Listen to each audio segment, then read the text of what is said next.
దేవుని నామ స్తోత్రాలు. మీ అందరికీ నా వందనాలు. మరొకసారి ఇలా వాక్యం చెప్పడానికి దేవుడు ఈ కృపను ఇచ్చినందుకు దేవునికి చాలా కృతజ్ఞత కలిగి ఉన్నాను. గనుక ఈ సమయంలో మనం వాక్యం చూద్దాము.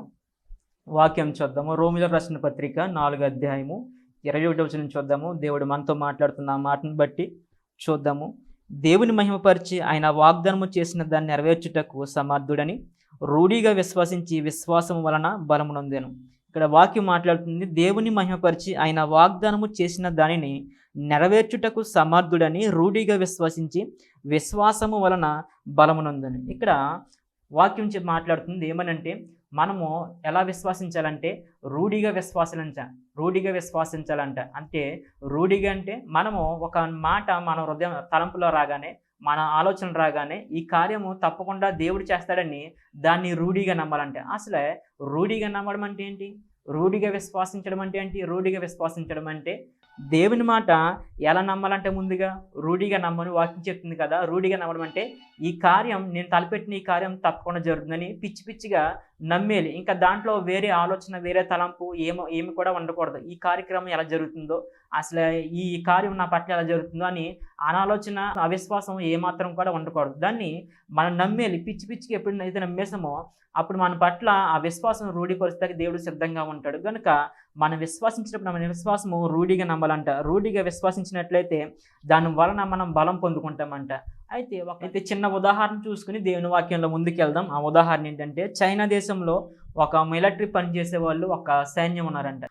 వాస్తవానికి ఆ చైనా దేశం దేవుణ్ణి అసలు ఒప్పుకోదు. క్రైస్తవులు అంటే ఒప్పుకోదు, దేవుని అంటే అసలు ఒప్పుకోదు. అటువంటి దేశంలో ఆ మిలిటరీ సైన్యంలో ఒక క్రైస్తవుడు యవనస్తుడు కూడా ఆ మిలిటరీ సైన్యంలో ఉన్నాడంట. అయితే అక్కడ ఉన్న వారందరూ కూడా దేవుణ్ణి తెలుసుకునే వాళ్ళు, దేవుడు అంటే ఇష్టం లేని వాళ్ళు, క్రైస్తవులు అంటే ద్వేషం ఉన్నవాళ్ళు. వారందరిలో ఒక యవనస్తుడు, ఒక క్రైస్తవంలో ఉన్న యవనస్తుడు పనిచేస్తూ ఉన్నాడట. పనిచేస్తూ ఉంటే ఈ యవనస్తుడు వెళ్ళినప్పటికీ ఆ సైన్యం అంతా కూడా ఈ యవనస్తుని, వచ్చారా వీడు ఇంకా ప్రార్థన చేసుకుంటాడు, మోకాలు వేస్తాడు, ఈ సమయం ఎలా ఉంటాడు, ఎలా చేస్తాడు, అలా చేస్తాడని ఈయన్ని ఏడిపిస్తూ ఉండేవారంట. కానీ ఈ యవనస్తుడు ఏమాత్రం కూడా సిగ్గుపడకుండా ధైర్యంగా వాళ్ళతో పంచుకుంటూ, స్నేహంగా ఉంటూ వాళ్ళతో ఉండేవాడంట. అలా ఉన్నప్పుడు ఈ విషయం వాళ్ళకున్న పై ఆఫీసర్కి తెలిసిందంట. ఆ పై ఆఫీసర్ తెలిసినప్పుడు ఒకరోజు వాళ్ళందరూ కూడా ఒక శిఖరం పైన ఉండగా, సైన్యం అంతా కూడా ఒక శిఖరం పైన ఉండగా ఈయన గురించి ఈ సైన్యం అని చెప్పారంట. పలానా వ్యక్తి పలానా యవనస్తుడు ఎలా ఉంటాడు, ఎలా ప్రార్థన చేసుకుంటాడు, అసలే మనకు దేవుడు అంటే ఇష్టం లేదు కదా, ఆయన్ని వాడు ఆ దేవుని పూజిస్తాడు, ఆ దేవునితోనే మాట్లాడతాడు అని చెప్తూ ఉన్నప్పుడు, సరే వాడికి వచ్చిన చెప్పండి, వాడి పని మనం చూద్దాము, వాడిని సరదాగా కొద్దిసేపు ఆడుకోవచ్చు, కొద్దిసేపు సరదాగా వాడితోటి హేళన చేయవచ్చు అని అన్నప్పుడు వీరందరూ కూడా మాట్లాడుకున్నప్పుడు ఆయన వచ్చాడంట. యవనస్తుడు వచ్చినప్పటికీ ఆ యవనస్తుడు వస్తూ ఉండగా ఆడిగొండి వచ్చాడు. ఆడని చెప్పినప్పుడు ఈయన యవనస్తుడు వెళ్ళి తన బట్టలు మార్చుకుని ప్రార్థన చేసుకుని మోకాళ్ళేసి ప్రార్థన చేసుకుని వచ్చినప్పుడు ఈ ఆఫీసర్ గారు యవనస్తుని పిలిచాడంట. ఒరే, నువ్వు దేవుణ్ణి నమ్ముకున్నావంట కదా అంటే, అవునండి దేవుణ్ణి నమ్ముకున్నాను అని చెప్పాడంట. ఎప్పటి నుంచి నమ్ముకున్నావురా అని అడిగాడంట. చిన్నప్పటి నుంచి నమ్ముకున్నానండి అని చెప్పాడంట. మీ దేవుడు చాలా గొప్పవాడంట కదా అని చెప్పేశాడంట. అవునండి, మా దేవుడు చాలా గొప్పవాడు, మా దేవుడు గొప్ప కార్యాలు చేస్తాడు అని చెప్పాడంట. అయితే ఒక చిన్న పని చేస్తాను, ఆ పని నువ్వు చేయాలరా అని చెప్పాడంట. చెప్పండి సార్, నేను చేస్తాను ఆ పని చెప్పినప్పుడు, అయితే ఆ కొండ శిఖరం మీద ఒక జీప్ ఉంది. ఆ జీప్ని ఇక్కడికి వచ్చి నేను ఇక్కడ పార్కింగ్ చేయాలి అని చెప్పాడంట. చెప్పినప్పుడు సరే అని చెప్పేసి అన్నాడంట. కానీ ఈ యవనస్తుడికి డ్రైవింగ్ రాదంట. యవనస్తుడికి కంగారు పుట్టిందంట. ఏంటి, నాకు డ్రైవింగ్ రాదు, ఈ సారేమో నన్ను జీప్ వేసిరమ్మంటున్నారు, అది కొండ శిఖరాల్లో ఉంది, కొంచెం అటు తప్పిన టైరు నేను చనిపోతాను, అది లోయలో పడిపోద్ది అని చెప్పేసి మనసులో అనుకుంటున్నాడు. కానీ ఈయనకి వాక్యం గుర్తు వస్తుంది. యెహోవాయందు నమ్మికించేవాడు ఎన్నడూ కూడా సిగ్గుపడని వాక్యం ఉంది కదా అని చెప్పేసి ఆ వాక్యాన్ని నమ్మి, ఎలా నమ్మాడు, రూఢిగా నమ్మేసి ఆ ఆఫీసర్ దగ్గర నుంచి తాళాలు తీసుకుని పైకి వెళ్ళాడంట. పైకి వెళ్ళి ఆ కారు ఎక్కి, దేవా నాకైతే డ్రైవింగ్ రాదు, వీళ్ళందరి ముందు కూడా నువ్వు గొప్ప దేవుడు అని ప్రూవ్ చేసుకోవాలి, ఈ కీ తీసుకుని కారు స్టార్ట్ చేస్తుండగా నాలో మీరు ఈ డ్రైవింగ్ చేయండి అని ప్రార్థన చేసుకుని ఆ కారు స్టార్ట్ చేయడంట. స్టార్ట్ చేసిన తర్వాత మెల్లిమెల్లిగా ఆఫీసర్ గారు ఎక్కడైతే దాన్ని పార్కింగ్ చేయమన్నారో ఆ పార్కింగ్ చేసిన స్థలాల్లోకి వచ్చి పార్కింగ్ చేశాడంట. పార్కింగ్ చేస్తే వీళ్ళందరూ కూడా ఏడుస్తూ ఉన్నారంట. ఆ ఆఫీసర్ కూడా తెలియని భారంతో ఏడుస్తూ ఉంటే ఈయనకి, యవనస్తుడికి అసలు వీళ్ళందరూ కూడా ఎందుకు ఏడుస్తున్నారు, అసలు ఏమైంది అని అనుకుంటున్నాడంట. అనుకుని ఆ కారు అక్కడ పార్కింగ్ చేసి ఆ కీస్ అట్టుకెళ్ళి, తాళాలు అట్టుకెళ్ళి ఆఫీసర్ గారు ముందు ఇగోండి సార్ అని పెట్టాడంట. పెట్టినప్పుడు, నిజంగా నీ దేవుడు చాలా గొప్పవాడురా, నేనేదో నిన్ను హేళన చేయాలని, ఆటపట్టించాలని ఈ విషయం చెప్పాను, కానీ నిజంగా మీ దేవుడు చాలా గొప్పవాడు, అసలు జరిగిన సంగతి నీకు తెలియని సంగతి ఏంటంటే, ఈ కారుకి పైన ఉంది కానీ దీనికి ఇంజిన్ లేదు అని చెప్పాడంట. ఈ కారుకి ఇంజిన్ లేదు. ఈ కారు ఎలా స్టార్ట్ అయింది? నువ్వు ఈ కారు ఎలాగేసుకొచ్చావు? అసలు ఈ జీప్ ఎలాగేసుకొచ్చావు? అసలు నీ దేవుడు నిజమైన దేవుడు. అసలే ఇంజిన్ లేని జీపు స్టార్ట్ అవ్వడం ఏంటి? అక్కడ నువ్వు ప్రార్థన చేసుకోవడం ఏంటి? ఈ కారు స్టార్ట్ అవ్వడం ఏంటి అని చెప్పాడంట. అయ్యా, మీరు దీని గురించి ఆలోచిస్తున్నారు. దీంట్లో ఇంజిన్ లేదని మీకు తెలుసు, కానీ నా దగ్గర దాచిన విషయం నాకు తెలుసు కానీ మీకు తెలియదు అన్నప్పుడు ఏం దాచావంటే, నాకు అసలు డ్రైవింగ్ రాదు సార్, నాకు అసలు డ్రైవింగ్ రాదు. నేను మా దేవుని ప్రార్థన చేసుకొని అసలు మా దేవుడు చాలా గొప్పవాడని మీ నిరూపించాలని ప్రార్థన చేసుకుని ధైర్యంగా చావైన బ్రతికైన ఇంకా దేవుని కోసమని వెళ్ళిపోయాను.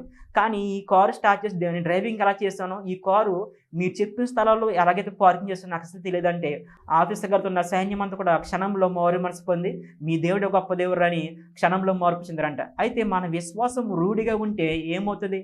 మన విశ్వాసం ఎప్పుడైతే రూఢిగా ఉందో, మన దేవుని ఎప్పుడైతే పిచ్చి పిచ్చిగా నమ్మమో, మన ద్వారా అనేక మందిని మారడానికి, మన క్రియల ద్వారా కానీ, మన ప్రవర్తన ద్వారా కానీ, మన నడవడిక ద్వారా కానీ అనేక మంది మారడానికి అది చాలా ఉపయోగపడుతుంది. గనుక అబ్రహాము దేవుడు పిలిచినప్పుడు, ప్రభువా నేను వెళ్ళను, నా ఊరిని విడిచిపెట్టి, నా భార్య విడిచిపెట్టి, నా కుమారుని విడిచిపెట్టి, నా సొంత గ్రామాన్ని విడిచి నేను వెళ్ళనని తిరిగి సమాధానం చెప్పాడా?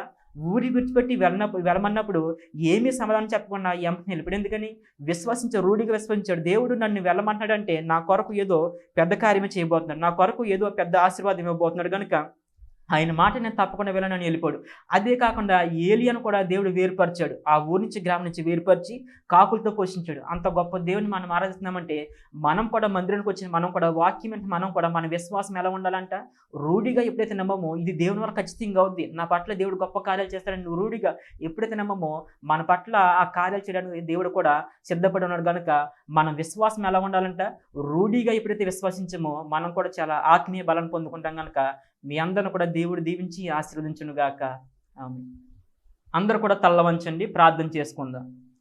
గొప్ప దేవుడా, శక్తిమంతుడా, సర్వశక్తుడు యేసయ్య, నేను ప్రార్థన చేస్తుండే ఒకసారి నా ప్రార్థన ఆలకించండి. ఇదిగో తండ్రి, నీ బలిపీఠం దగ్గర నీవు నాలో ఉండి, నీ ఆత్మ నాలో ఉంచి నన్ను మరుగుపరిచి మీరు బయలుపడి మీరు మాట్లాడిన మాటలు బట్టి మీకే వేలాది స్థుతులు స్తోత్రాలు చెల్లించుకున్నానయ్యా.